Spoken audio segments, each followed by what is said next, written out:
지난 시간에 합리성 얘기를 조금 서둘러서 끝낸 감이 있어서 그 부분을 조금 더 보충을 하고 그다음에 정책 집행으로 들어가도록 할게요.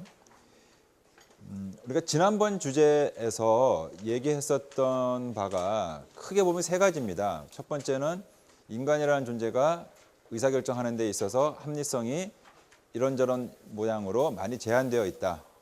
두 번째는 그런 제한된 합리성을 보완하기 위해서 인간이 만든 아주 좋은 메커니즘이 조직이라는 메커니즘이었다. 조직은 개인의 능력으로는 처리할 수 없는 굉장히 크고 어려운 문제를 분업과 전문화라는 메커니즘에 의해서 해결하려고 하는 좋은 문제 해결 기구다. 그럼에도 불구하고 조직 역시 사람들이 만든 것이라 유한한 존재인 인간이 만든 것이라 이런저런 또 한계가 있었다. 이런 얘기를 했었어요. 그리고 세 번째가 이제 바로 합리성 이야기였는데 우리가 문제를 합리적으로 해결한다라고 할 때의 그 상식적인 의미는 우리가 달성하고자 하는 목표를 제대로 잘 달성한다라는 겁니다. 정정길 교수님 교과서의 440쪽에 보면은 합리성 개념에 대해서 간단히 소개를 하고 있는데 우리 그 교과서에는 뭐 세 가지 정도로 의미를 나눠서 소개를 하고 있는데 보통 우리가 일반적으로 쓰는 의미는 도구적 합리성 개념입니다. 거기는 이제 두 번째 해서 도구적 가치 이렇게 얘기를 하고 있는데 특정한 목표를 최대한 달성하는 것 또는 문제를 해결하는 것 그것에 도움이 되는 선택이라면 합리성이 있는 선택이다. 이제 이런 의미로 우리가 일반적인 합리성 의미를 사용을 하는데 그런 경우를 우리가 도구적 합리성 개념이라고 얘기를 합니다.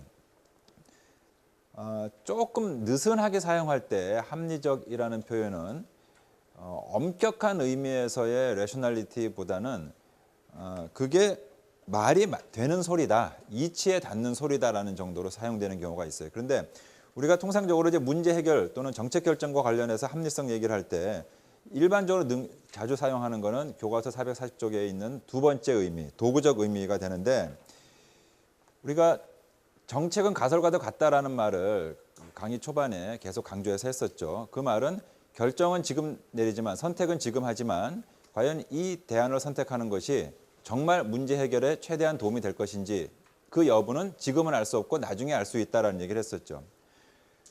그렇다면은 결정을 내릴 때 이게 정말 최선의 방책인지 아닌지 알 수 없다면 우리가 어떻게 결정을 해야 될 것인가, 무엇을 기준으로 결정을 해야 할 것인가 이런 질문이 나오게 되는데 일반적 의미의 합리성 개념을 쓸 수 없다면 합리성 개념을 포기해야 되느냐?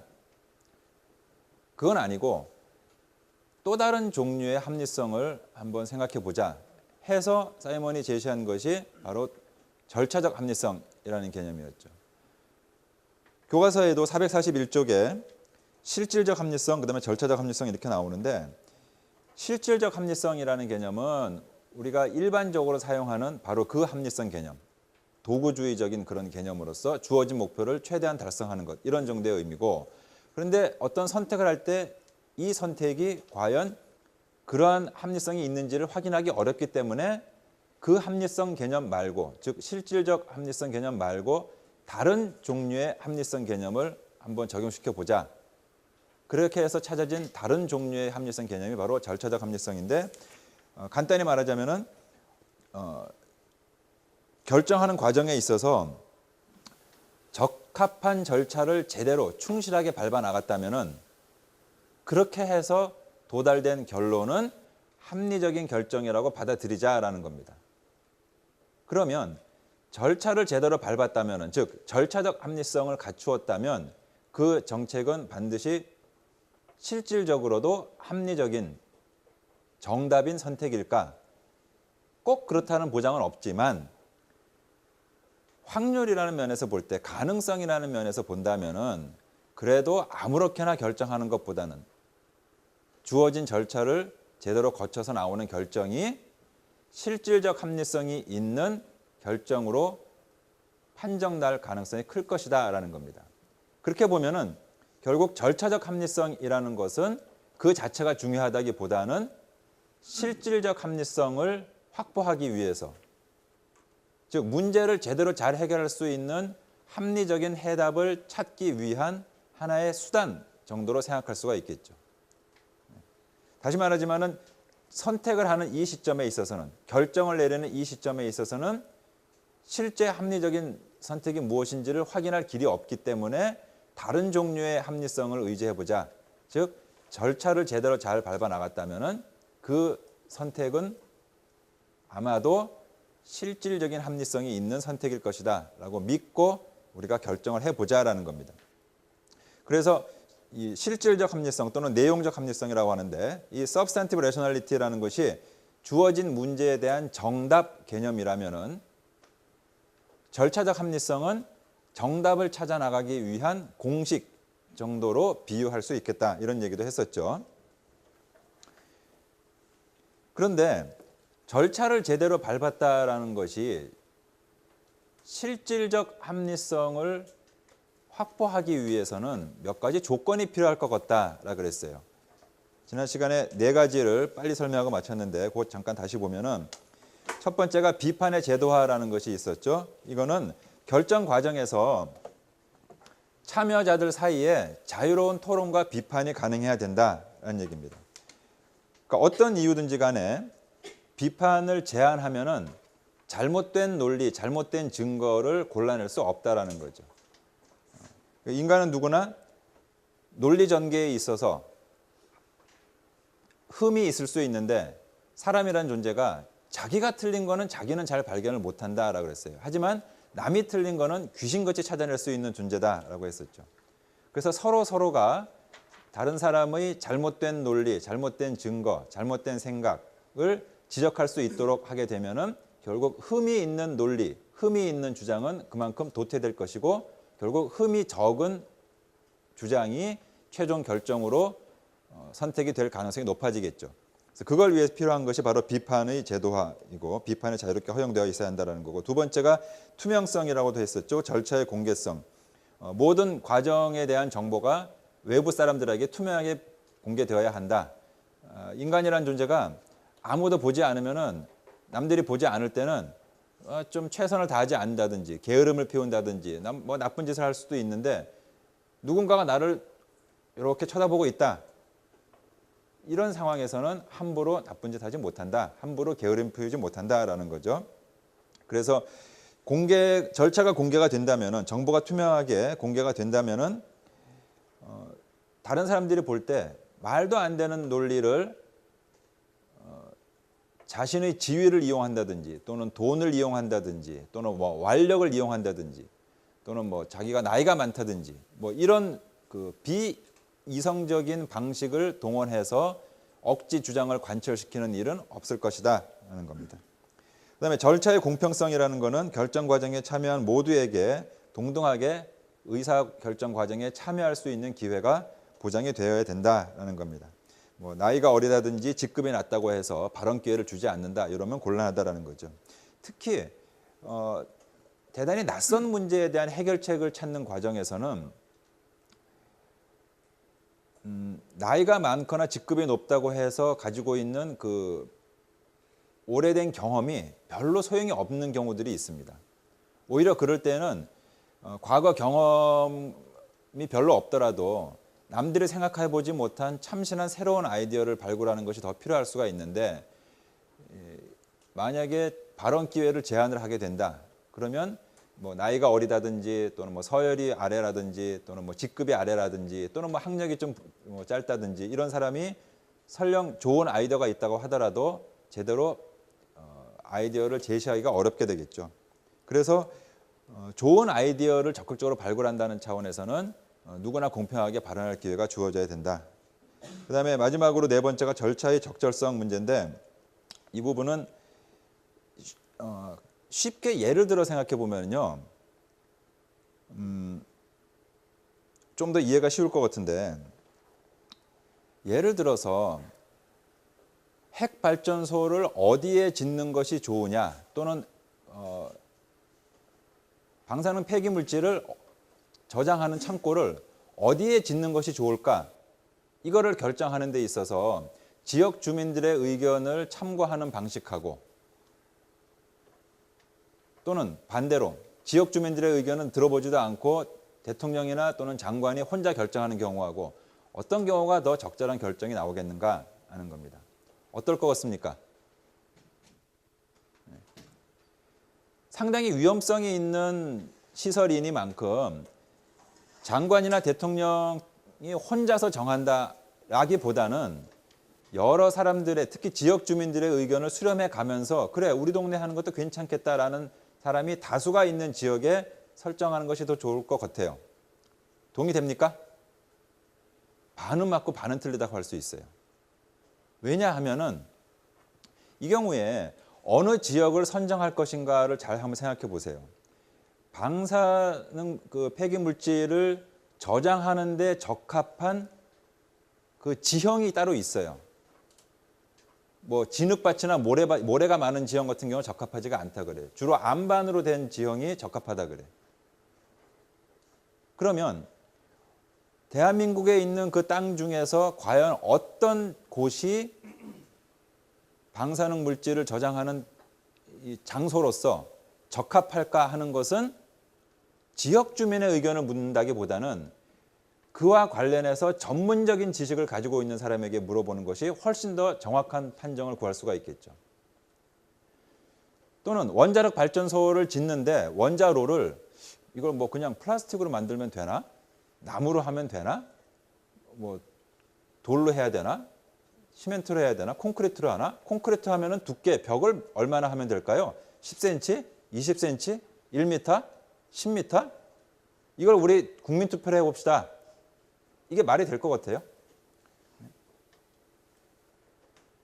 이거는 과학적인 지식을 가지고 있는 사람들이 객관적으로 계산하면 그냥 답이 나온다고요.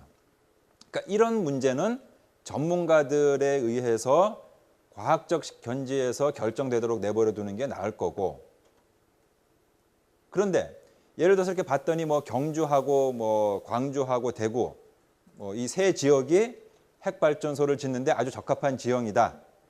이게 이제 과학적으로 이제 검토가 됐다고 쳐보세요. 그러면 이 세 곳 중에 어떤 곳에 정말 핵발전소를 지어야 될 것인가 하는 것은 세 군데가 다 적합하다면 과학적으로 어디다 놓을 것이냐 하는 것은 과학적으로만 정해질 수가 없다는 얘기입니다. 이런 문제라면은 지역 주민들의 의견을 참고하는 것이 필요할 수 있겠다라는 거죠. 지금 내가 이 예를 든 것은 이런 얘기입니다. 우리가 일반적으로 생각할 때는요, 어떤 결정을 내릴 때는 그래 모든 사람들이 참여해서 민주적으로 결정하는 것이 바람직하지라고 생각할 수 있어.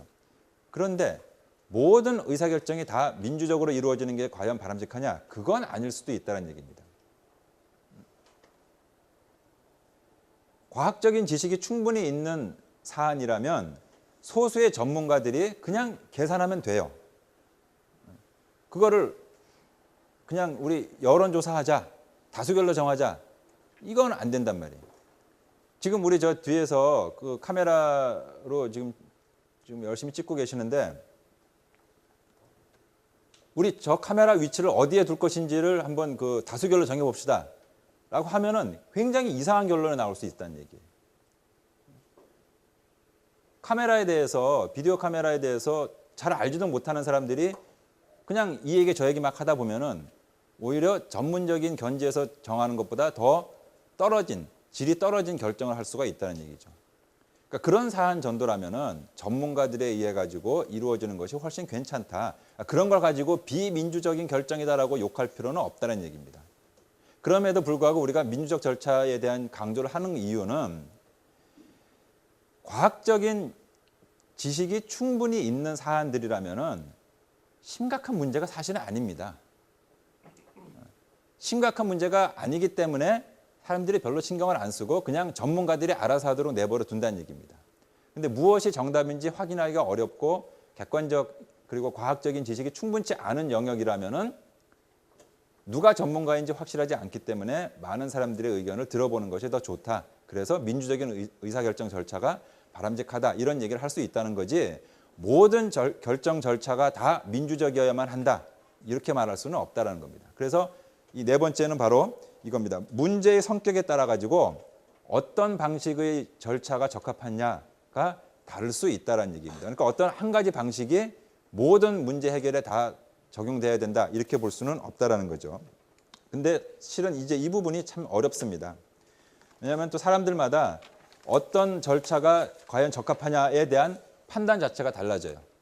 그 비근한 예로 요즘 여러분 국민참여재판에 대한 얘기 뉴스에서 많이 듣죠. 그죠?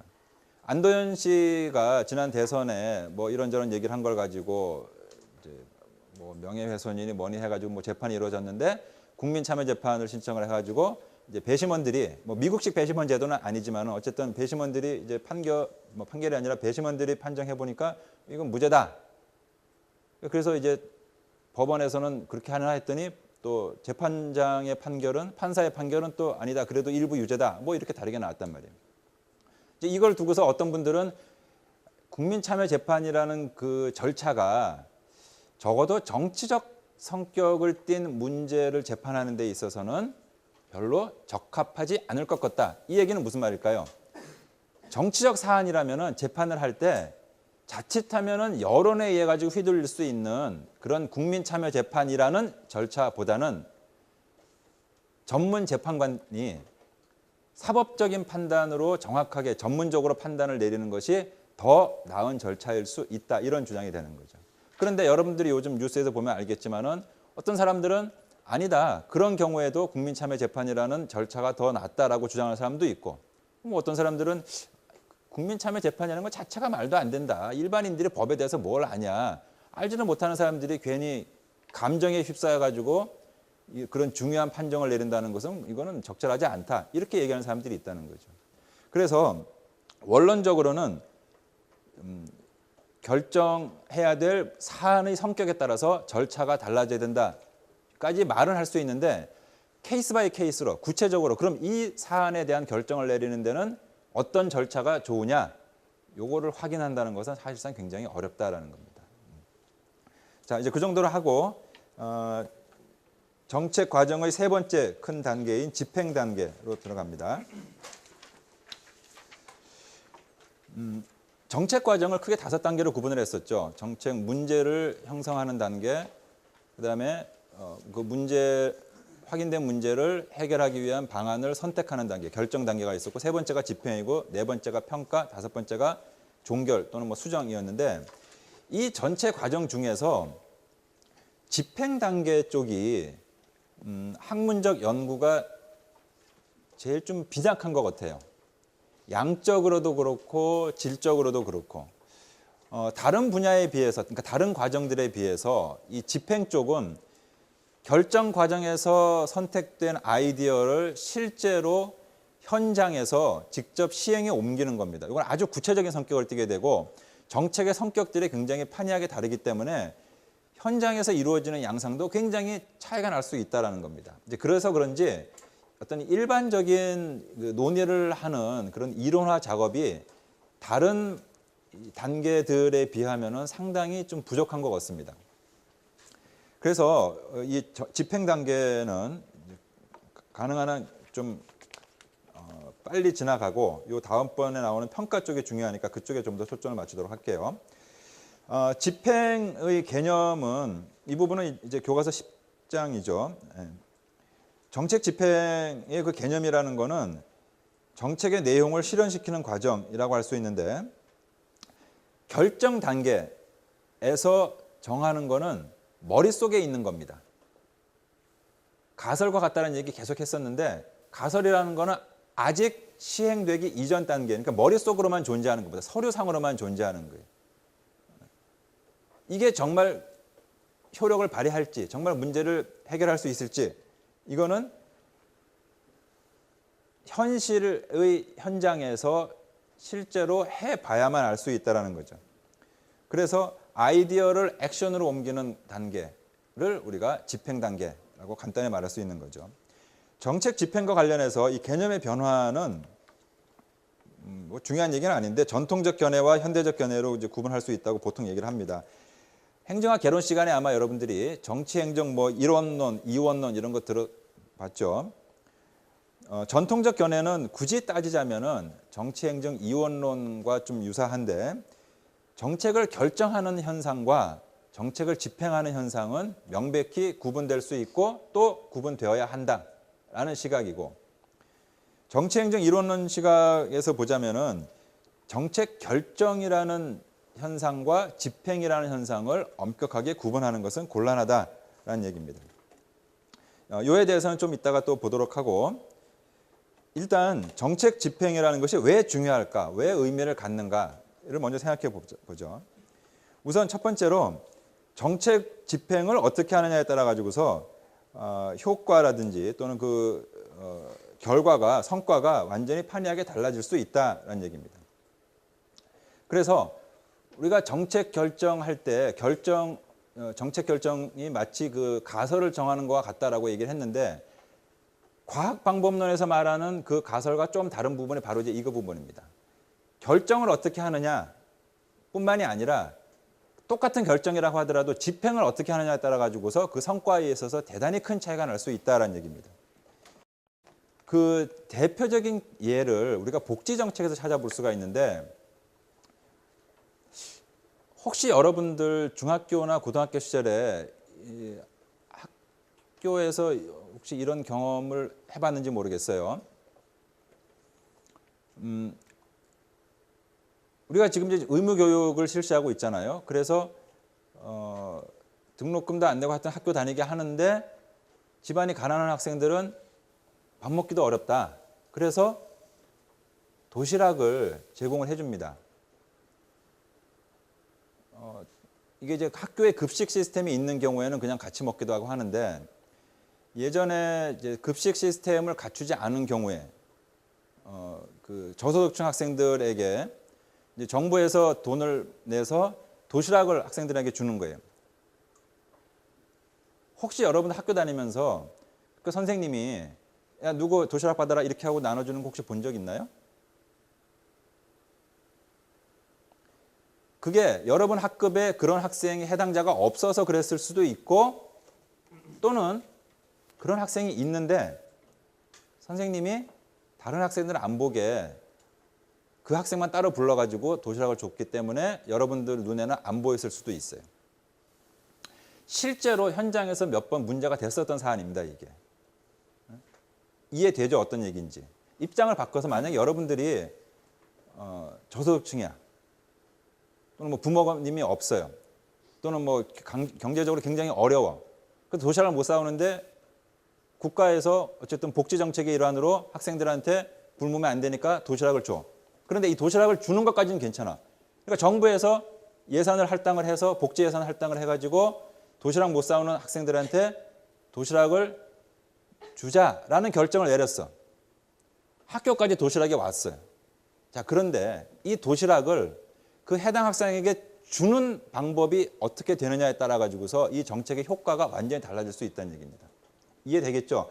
여러분 만약에 모든 학생들이 다 있는데 내가 만약에 담임 선생님이야. 여기 다 있어요.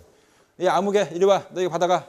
하고서 다 있는 자리에서 도시락을 틱 던져주는 그런 케이스하고, 다른 학생들은 상관없이 그 학생만 따로 이렇게 해가지고 도시락을 주는 경우하고, 여러분이 도시락을 받는 상황이라면은 아마도 기분이 천지차이일 겁니다.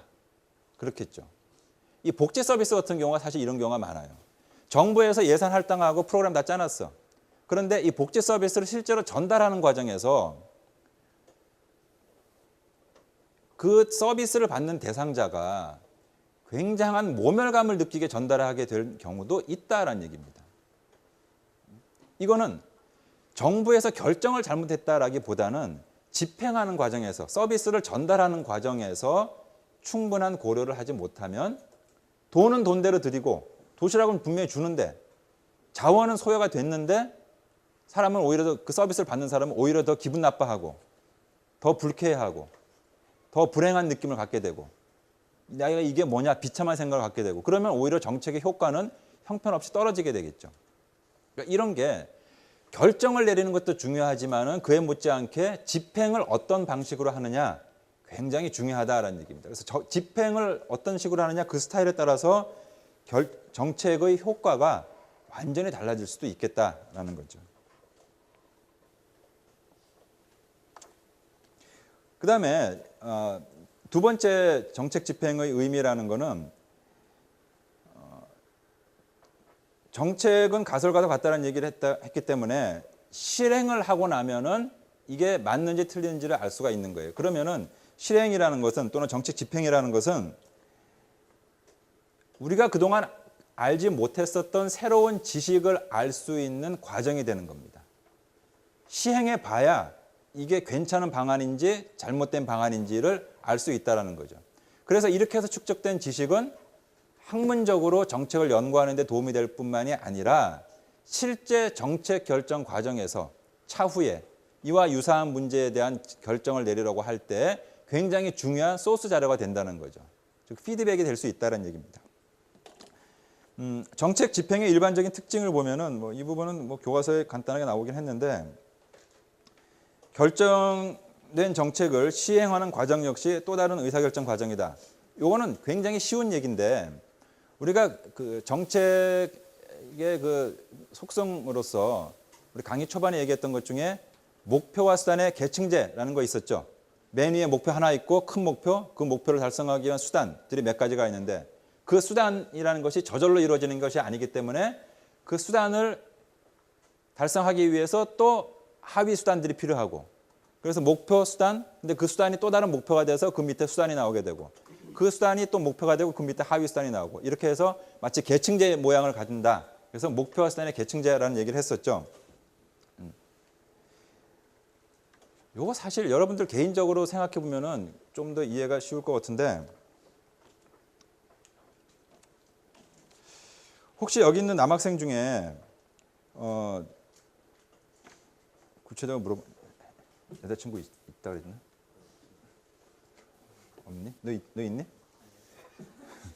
있어? 있어? 처음에 어떻게 사귀게 됐니? 우연하게. 어떻게 우연하게? 우연을 필연으로 만들었던 그 노하우를 한번 이제 공개해 보자. 이 수법만 좀 공개해 봐요. 어떻게 하면 이 앞에 두 학생은 지금 여자친구가 없대. 그럼 이제 어떻게 하면 될 것 같아요?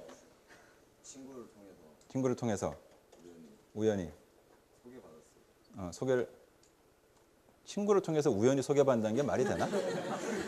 아무튼 소개받았고 그래서 이제 만났어, 이제 앉았어, 이제 그 다음에 그러자마자 바로 사귀는 사이가 되지는 않았을 거 아니에요. 네, 그냥 얘기를 했어요. 무슨 얘기? 그러니까 핵심 질문은 이렇게 하면 될 것 같네. 그녀의 마음을 얻기 위해 가지고 던진 필살기. 잘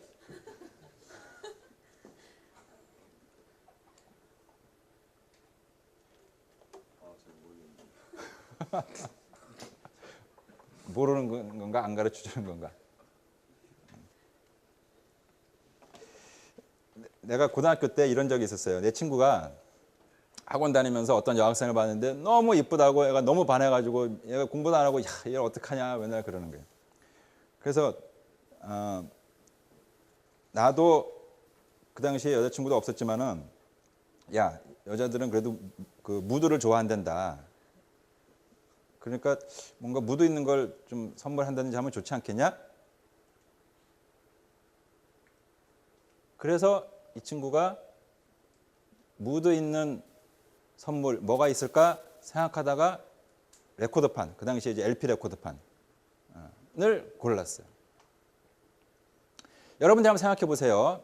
자, 내가 마음에 드는 여자한테 지금 대시하기 위해 가지고 뭔가 그녀가 좋아할 만한 뭔가를 이렇게 마음을 얻기 위한 뭔가를 선물을 하고 싶은데 뭔가 그 무드에 빠질 수 있는 것이 음악밖에 없겠냐는 겁니다. CD밖에 없겠어요?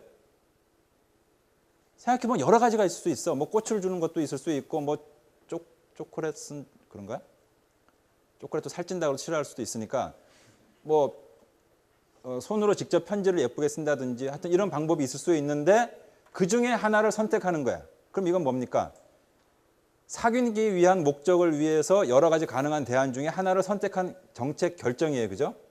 내 친구는 그 당시에 레코드판을 사기로 결정을 내렸어. 그래서 레코드판을 샀어. 줬어. 근데 결과가 신통치 않았어. 왜 그랬을까? 내가 나중에 생각해 들어봤는데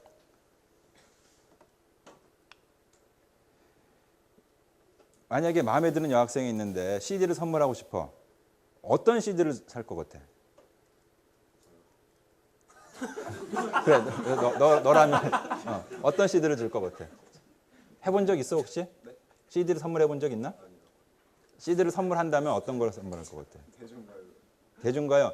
여러분 음반 가게 가보세요. CD가 지천에 깔렸어. 엄청나게 많습니다. 국내 CD, 외국 CD, 클래식, 뭐 팝송, 뭐 판소리 별의별 게 다 있어. 지금 내가 판소리 했는데 웃었어. 왜? 분명히 판소리도 음악 CD야.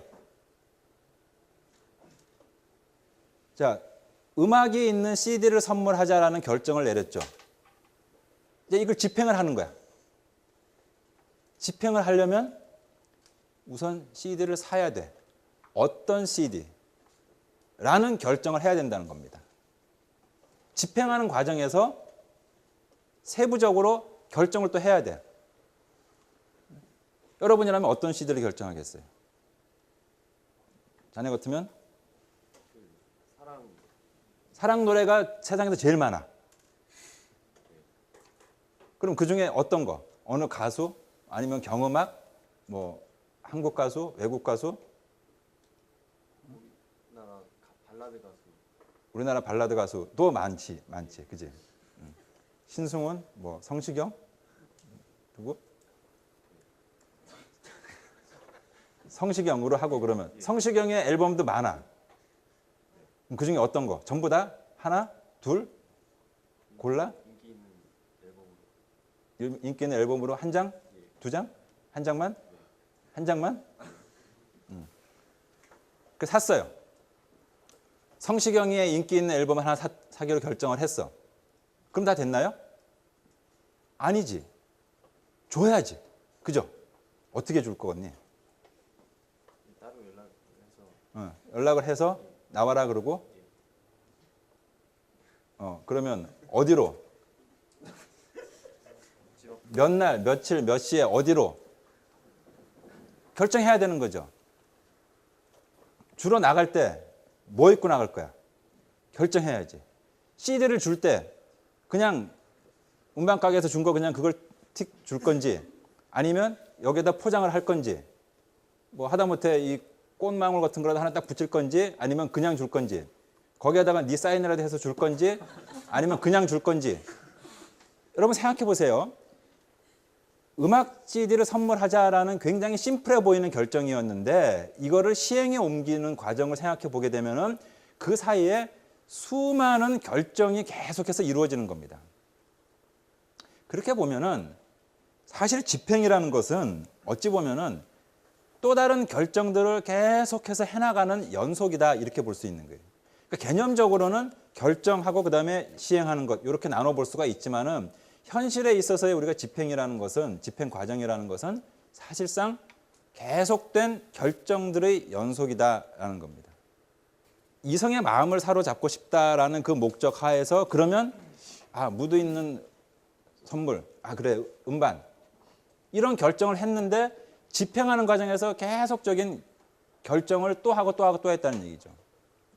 그래서 사실 엄밀히 따지면은 결정과 집행이라는 거는 상대적인 관점으로 보는 것이 더 정확할 수도 있다라는 겁니다. 그리고 두 번째는 지금 얘기한 것처럼 상대적으로 볼 때 집행에 해당되는 영역에 있어서는 구체성을 강하게 띈다라는 겁니다. 이건 어디까지나 상대적입니다. 그러니까 정책의 목표와 수단의 계층제라는 면을 생각해 보면 될 거예요. 수단이라는 쪽이 집행이라고 생각하면은 그걸 하는 과정에서 또 다른 결정을 하게 되고 이러는데 아래로 내려갈수록 즉 집행 과정이 결정 단계로 보는 경우보다는 좀 더 구체성을 띠게 된다라는 거. 그다음에 상대적으로는 집행은 낮은 직급에서 주로 담당한다라는 것이고 또 상대적으로 어디까지나 상대적으로 결정 단계보다는 참여하는 사람들의 숫자가 되게 많다라는 겁니다. 그래서 이제 여기 앞에 보는 게 공통점과 차이점입니다. 정책 결정과 그다음에 정책 집행이라는 것을 굳이 비교해 보자면은 이런 공통점과 차이점이 있다고 하는데 정정일 교수님 책에는 516쪽이죠. 우선 공통점으로 본다면은 지금 계속 얘기했듯이 본질적인 것은 결정 행위다라는 거, 디시전 메이킹이다라는 거죠. 그다음에 정책 집행이라고 해서 자동적으로 이루어지는 것은 아니다. 많은 정책 결정 과정에서 정치적인 현상이 발생하는데 정책 집행 역시 상당한 정도의 팔리틱스가 발생을 하게 된다. 그래서 결정 과정뿐만이 아니라 결정 과정에서도 많은 갈등이 발생할 수 있지만 집행하는 과정에서도 갈등이 벌어질 수가 있다는 얘기입니다. 그다음에 집행의 주체인 행정부가 실질적으로 결정 과정도 주도하다. 뭐 이건 뭐 다 아는 얘기고, 차이점을 보자면은 뭐 별로 어렵지 않죠. 집행과 결정, 뭐 상층 분야, 하층 분야, 이거는 어디까지나 상대적인 개념이다. 이걸 여러분들이 잊으면 안 됩니다. 절대적으로 이렇다가 아니라 상대적으로 비교해 보면 그렇다라는 거고, 이건 뭐 어렵지 않으니까 넘어가고요. 그다음에 정책 집행의 그 유형에 대해서 보면은 여러 교과서들을 보면은 되게 그 나카무라와 스몰우드가 제시했던 5가지 유형을 제일 많이 공통적으로 소개를 하고 있는 것 같아요. 이 부분은 여러분이 교과서 521쪽을 읽어보면 될 것 같아요. 뭐 고전적 기술자형부터 해가지고 밑으로 쭉 내려가면 관료적 기업가형 이렇게 나오는데, 이 앞에 이제 오른쪽에 그 막대를 그려놓은 건 이거예요. 결정자와 집행자를 구분을 할 때 고전적 기술자형에서 바라보는 정책 집행이라는 거는 결정자는 모든 것을 다 선택을 하고 결정을 내려주고 집행자는 그냥 위에서 하라는 대로 단순히 기계적으로 시행한다. 이런 정도로 바라보는 시각이고, 밑으로 내려갈수록 결정자가 하는 일보다는 실제 현장에서 집행하는 사람들이 많은 재량권을 가지고 집행에 임하는 그런 유형을 말하는 겁니다. 그래서 이건 이런 유형 정도를 구분했다라는 정도면 될 것 같고,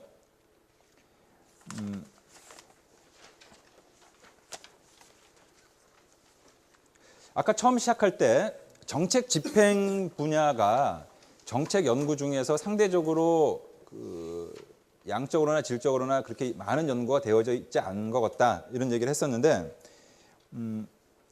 정책 집행 현상에 대해서 본격적으로 관심을 갖고 이 심도 있는 연구를 했다라고 평가받는 사람들이 프레스만과 윌답스키라는 학자였는데, 이 두 사람이 미국의 1966년에 시행됐었던 그 오클랜드 프로젝트라는 정책, 이 사람들이 이 정책을 대상으로 해서 정책 집행이라는 것이 굉장히 중요하다 하는 주장을 하게 됩니다. 그래서 통상적으로 우리가 이 프레스만과 윌답스키의 연구를 정책 집행과 관련해서 고전 이론으로 평가를 하고 있어요. 정정길 교수님 교과서에는 564쪽부터 이 연구의 내용이 소개되고 있는데, 개요를 보면 이래요. 그 교과서에 나와 있는 이야기인데, 오클랜드 지역에 흑인들이 빈민이 많고 또 일자리가 별로 없어서 실업률이 굉장히 높았다라는 겁니다. 그래서 이런 문제를 해결하기 위해서 공공사업, 치료사업, 또 건설, 금융 이런 걸 해서 흑인들을 위한 일자리를 많이 만들어 보자, 이런 취지로 오클랜드 프로젝트가 시행이 됐어요. 근데 그 당시 상황을 보면은 그 지역의 인구가 36만 명 정도고 실업률이 당시 미국 전국 평균의 2배가 될 정도로 상당히 높았다라는 얘기입니다. 8.4%면은 10명 중에 1명. 그러니까 이게 10명 중에 1명꼴로 실업률이 높다라는 거는 정말 굉장한 그 경제 문제라는 거죠. 정책의 주요 내용을 보면은 뭐 당시 돈으로 2,300만 달러를 투입하고 공공시설 건설도 보조해주고 사기업 융자금도 내주고 이렇게 해서 한 3천여 개 정도의 새로운 일자리가 흑인들에게 제공될 것으로 기대를 했어요. 근데 결과가 어떻게 됐느냐? 그 노트에도 정리를 했지만은 뭐 실제 예산은 많았지만은 지출된 액수는 뭐 얼마 되지 않았죠. 300만 달러밖에 되지 않았고, 더 이제 좀 웃겼던 일은 새로운 일자리라는 게 10개 내서 43개 정도. 그러니까 3,000개의 일자리가 나올 것이다라고 예상하고 아주 멋진 정책이다라고 시작을 했는데, 나중에 놓고 보니까 일자리라는 게 뭐 10개, 20개 요 정도밖에 안 나왔다는 얘기입니다. 그러면은 이거는 누가 보더라도 이런 성과라면은 실패작이라고 평가할 수 있지 않겠냐라는 거죠. 그렇다면은 왜 이 오클랜드 프로젝트라는 정책이 실패하게 됐을까? 여기에 대해서 프레스만과 윌답스키가 이제 연구를 시작했던 거예요. 그래서 이건 사실은 케이스 스터디가 되는 거죠. 그래서 봤더니 이분들 의견으로는 몇 가지 이 집행 과정에서 실패의 원인을 찾을 수가 있었다라는 겁니다. 첫 번째는 이 프로젝트가 진행되는 과정에 참가하는 사람들 숫자가 너무 많았다라는 겁니다. 참가자가 많다 보면은 아무래도 복잡성이 대단히 높아지게 되고 그러다 보니까 효율적인 집행이 어려웠던 것 같다. 이게 첫 번째 이유였고, 두 번째는 디시전 포인트라는 용어가 나옵니다. 의사결정점이라고 해요. 디시전 포인트. 이 디시전 포인트라는 말은 정책을 쭉 시행하는 과정에 있어서 어떤 한 단계에서 요 다음 단계로 넘어가기 위해서 반드시 참여자들 사이에 합의가 있어야만 되는 사안, 이런 점을 의사결정점, 디시전 포인트라고 합니다. 이게 상당히 많았다는 얘기입니다. 그러니까 일을 집행하는 과정에서 그냥 순조롭게 쭉 착착착착 진행되는 것이 아니라 어떤 한 단계 딱 끝내고 나면 그 다음 단계로 가야 되는데, 그러려면 반드시 이 과정에 참여했던 모든 사람들이 오케이 하고 다 동의를 해줘야 되는 거예요. 그 말은 몇 사람이 동의를 안 하고 계속 이거 아닌데 하면서 발목 잡고 있으면은 그 다음 단계로 넘어가지를 못하고 있는 겁니다.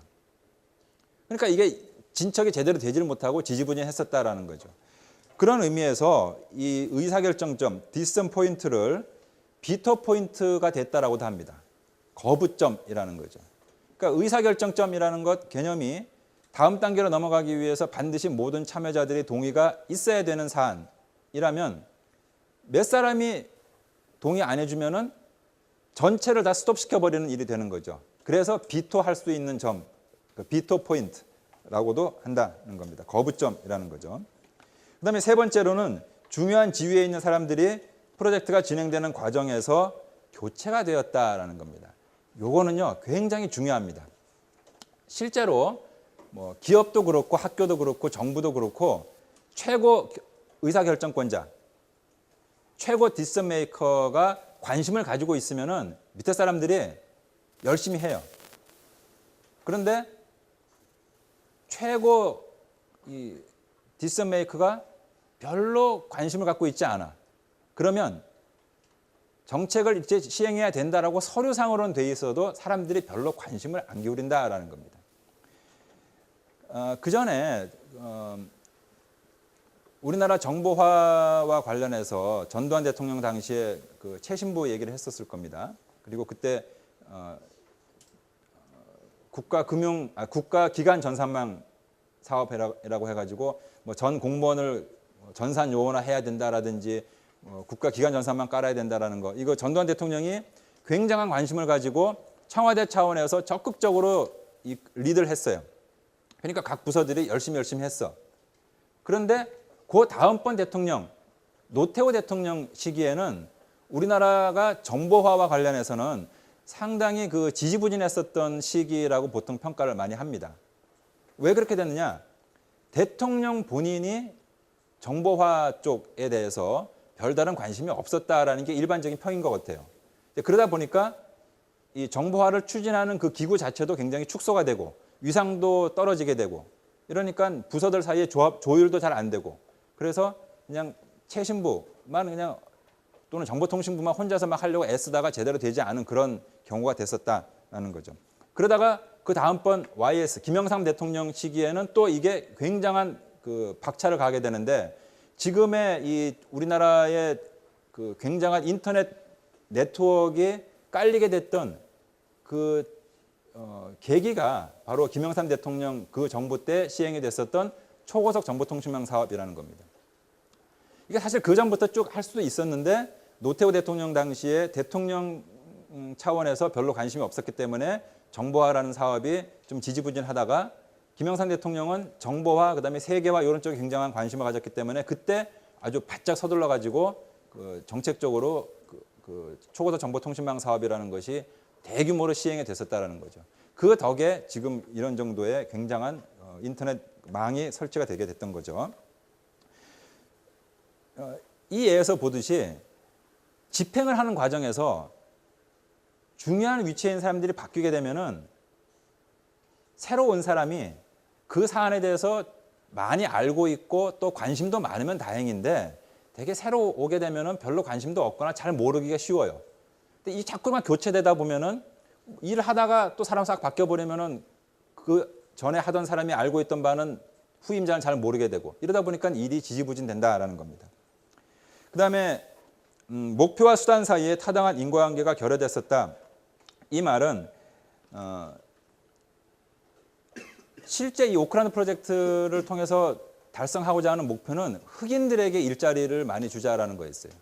그런데 정책 수단은 흑인들에게 직접적인 일자리를 제공해 주는 것보다는 간접적인 방식으로 경제를 부흥시키려는 그런 식의 수단이 사용됐다는 겁니다. 그러다 보니까 집행하는 그 과정에서 제대로 된 수단이 선택되지 않았기 때문에 실패했다 이렇게 보는 거고, 다섯 번째로는 집행을 담당하는 기관이 적절하지 않았다라는 겁니다. 이게 오크랜드 프로젝트 같은 경우는 어땠냐면은 이걸 담당했던 부서가 당시 그 EPA라는 부서였는데, 이 EPA라는 부서가 잘하는 이 업무는 전반적으로 지역의 경제가 좀 침체되어 있을 때 경기 활성화시키는 거를 주로 담당했던 부서라는 거예요. 그런데 이 오크랜드 지역에는 전체적으로 경기가 안 좋았다가 아니라 흑인들에게 일자리가 없었기 때문에 실업률이 높아가서 그게 문제가 됐다는 거죠. 그러니까 전반적인 경제 침체를 구하는 데 투입됐어야 되는 그런 기구가 다른 문제를 해결하는 데 투입이 됐었다라는 얘기입니다. 이 부분은 사실은 우리 이 현대사에서 굉장히 뼈아픈 역사하고도 연관이 되는데, 79년도에 박정희 대통령이 이제 중앙정보부장한테 살해당하고 나서 정치적인 혼란기가 있었고 12.12 거친 다음에 이제 신군부가 권력을 잡고 1980년 잠깐 서울에 보험해가지고 뭐가 잘 되는 것 같다가 광주에서 5.18 나가지고 수많은 사람들이 죽고 다치고 했잖아요.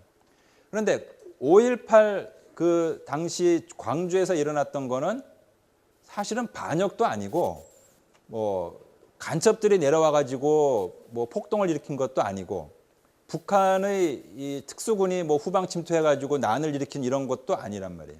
처음은 단순히 대학생들이 그 신군부 세력들에 대해서 반대하는 그런 민주화 시위를 했던 거예요. 근데 이게 점점 이제 커졌는데 왜 이게 커져서 우리나라의 현대사의 그 큰 비극이 됐을까? 이유 중에 하나는 시위를 진압한다라는 것, 질서를 잡는다라는 것, 이 목적을 위해서 동원됐던 수단이 경찰이 아니라 군인이었다라는 거죠. 군인 중에서도 그냥 일반 군인도 아니고 공수특전단이라는 거죠. 혹시 여기 남학생들 중에 공수특전단 같은 데 나온 사람 있어요? 공수특전단? 아니야? 팔을 이렇게 들길래. 특전단이 뭐 하는 부대입니까? 어디에? 적진에 침투해서 후방에 들어가가지고 거기서 뭐 파괴, 살상 뭐 하는 뭐 그런 거란 말이에요. 광주는 적진 땅입니까? 아니야. 대한민국 땅이야. 광주 시민은 적군입니까? 아니야. 우리나라 시민들이야. 시민들이 소요 일으킬 수 있어. 시위할 수 있어.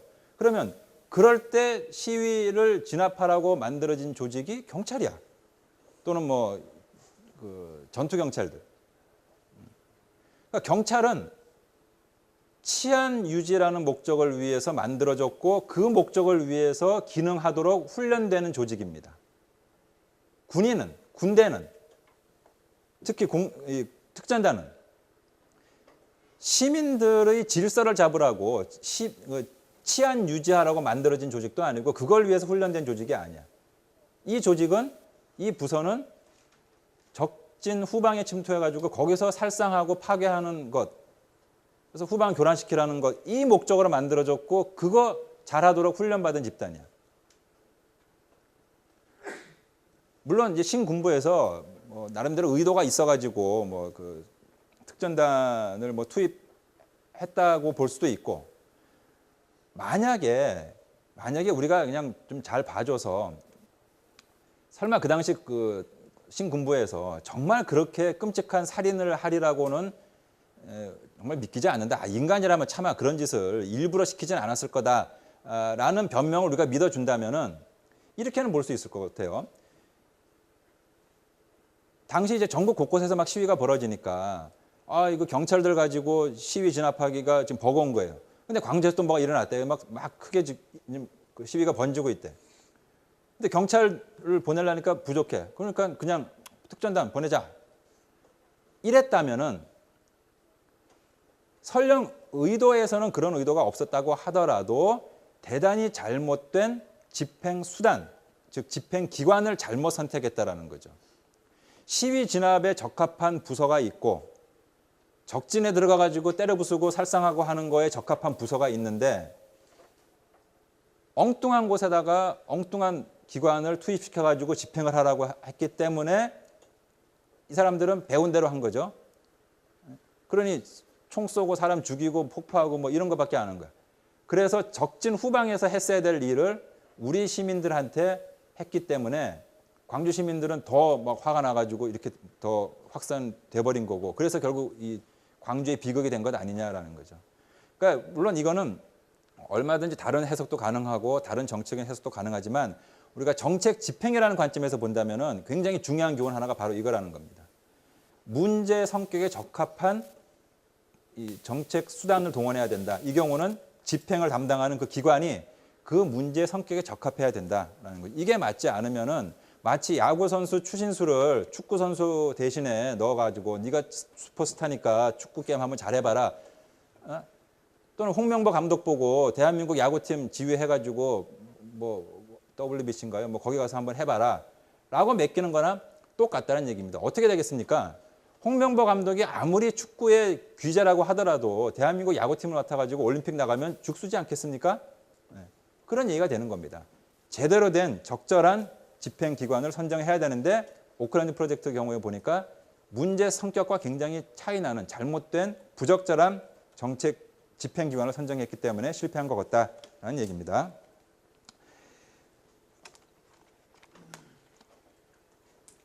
이 윌답스키와 프레스만의 연구 이후로 정책 집행에 관한 이론들이 이제 조금씩 나왔는데 크게 보면은 두 가지로 일단 구별할 수가 있어요. 이 앞에 있는 1번과 2번입니다.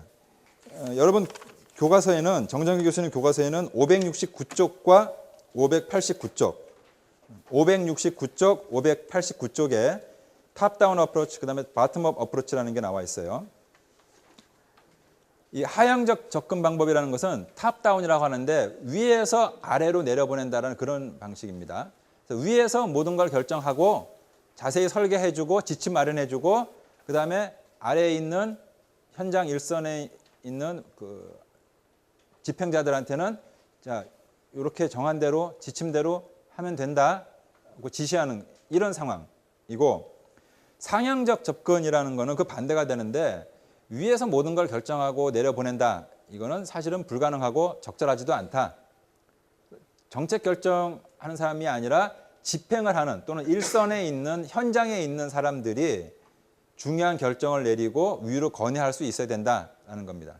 그런데 여러분들이 나중에 교과서를 한번 쓱 보면 간단한 얘기가 나왔는데 상향적 접근 같은 경우는 어떤 그냥 말은 우리가 이렇게 하는데 실제로 여기에 해당되는 구체적인 이론이 뭐 뚜렷이 있는 것 같지는 않아요. 뭐 이런저런 학자들 얘기가 있는데 별다른 얘기는 없는 것 같고, 그다음에 상황적 접근 방법이라는 거는 정정길 교수님 책에는 585쪽에 소개가 돼 있어요. 버만이라는 학자의 적응적 집행이라고도 하는데 상황적 집행 또는 뭐 적응적 집행 이렇게 하는데 요와 유사한 게 뭐냐 하면은 그 상향적, 하향적 어느 한쪽을 하기보다는 적당히 그 상황에 따라서 적응하는 것이 필요하다. 또 실제로 집행은 그렇게 이루어진다라고 보는 시각인데 윌답스키와 마주오네라는 학자가 이와 관련해서 진화라는 용어를 씁니다. 집행 과정을 진화로 이해해야 된다라는 거죠.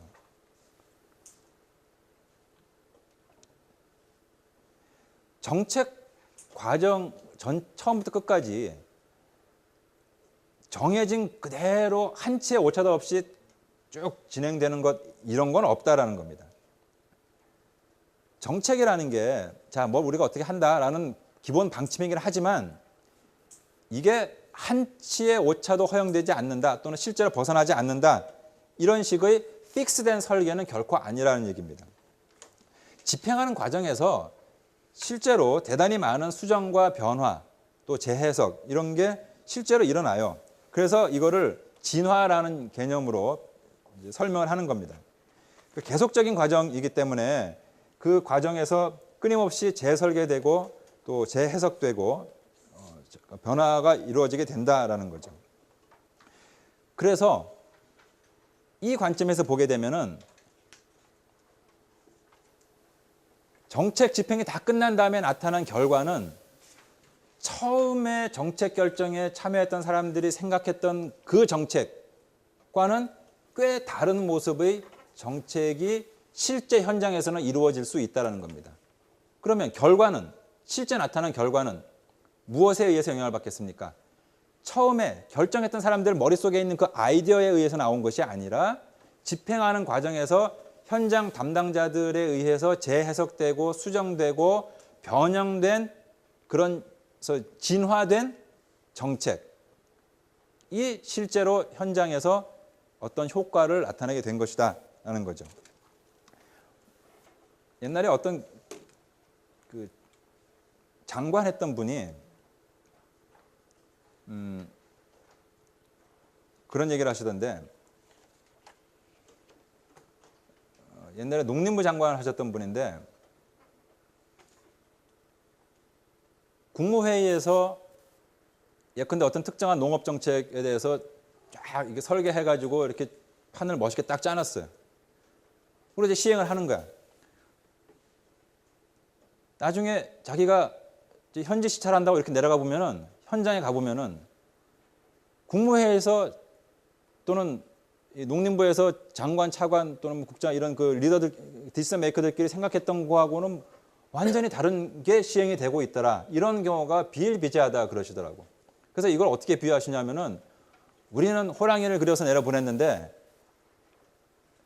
이게 이제 쭉 내려가 가지고 현장에서 시행되는 걸 가서 지켜보니까 이건 호랑이가 아니라 고양이더라. 고양이만 돼도 좋겠더라 그러시더라고. 이건 고양이는 그래도 좀 대충 비슷한 느낌이라도 있는데 이건 뭐 고양이가 아니라 어떨 때는 완전히 뭐 엉뚱한 토끼가 나와가지고 있을 때도 있더라는 거예요. 위에서는 분명히 호랑이를 그렸다. 그래서 호랑이가 나올 거다.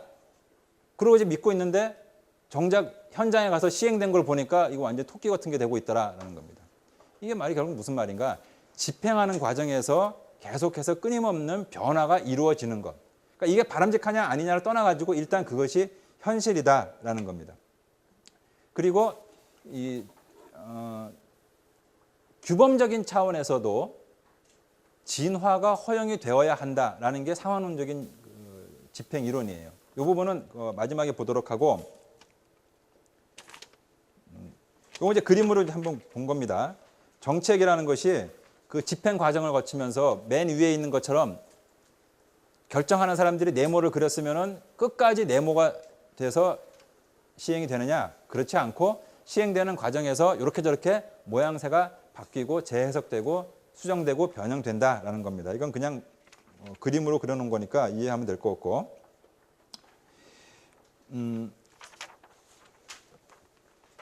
교과서의 531쪽부터 보면은요, 10장 2절입니다. 10장 2절부터 보면은 정책 집행이 성공하느냐 실패하느냐 여기에 영향을 미치는 여러 가지 요인들을 정리해 놓고 있어요.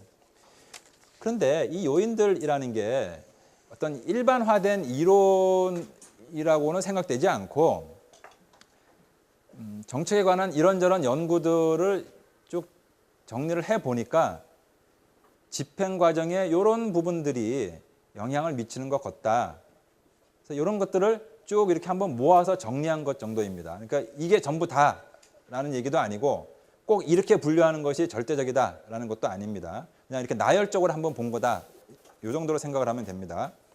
우선 첫 번째 큰 요인은 정책 그 자체가 어떤 특성을 가지고 있느냐 하는 거.